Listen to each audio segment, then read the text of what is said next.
Now, I have mentioned before, it is possible to attach a small drinking water bottle to the side of the Ferplast Aladino carrier, and this method may work with some other carriers. The first thing you need to think about is the safety of your rats. So you don't want anything dangling inside the carrier where they might hurt themselves. And if you're on a bumpy journey, maybe in the back of a car, then you don't want the bottle to flood, to actually leak into the carrier and make your rats very wet and uncomfortable, and you don't want them to bump their face or their head on the actual drinking water spout. So think about safety, plan your journey. It's very important on a hot day because they're going to get dehydrated and they're going to get stressed. Now, you can put cubes of chilled cucumber into the carrier and that works really well, but they still need water. So when you get to your destination, or at intervals if it's a very long journey, you will need to attach the water bottle and offer them some water. And also when you get to the vet, it's a good idea to make sure they have a drink before they go in and again before you go home.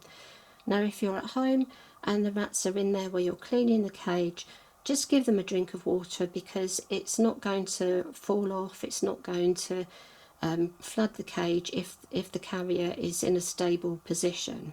So what I found the best way is one of these wires that comes with lots of different types of water bottle, a spare one. You can usually have spare wires because the bottles often break or need changing before the wire breaks. Make sure it doesn't have any rough edges or any chewed bits, and just bend the wire so it clips back on itself and then around the handle. This is another reason why it's not good to have the bottle on when you're walking, because the handles won't meet up completely. So you want some tension there, and you also want the bottle that the drinking spout is not going to damage the slats or the gaps between the plastic slats or the bars of your cage. So if I just unclip this for a minute, it is a little bit tricky. You do have to fiddle about a little bit to find a good position. Now with this is a mouse size bottle.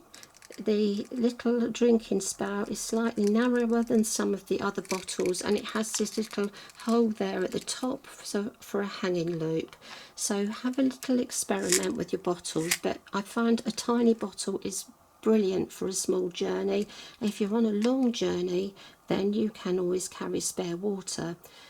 And when you are putting on the bottle, I found the corner is best. Just slide it in gently, don't force it at all, and then attach it to your handle. So that is how I would attach a water bottle. It's the way that's worked best for me after lots of experimenting, but you may find your own way.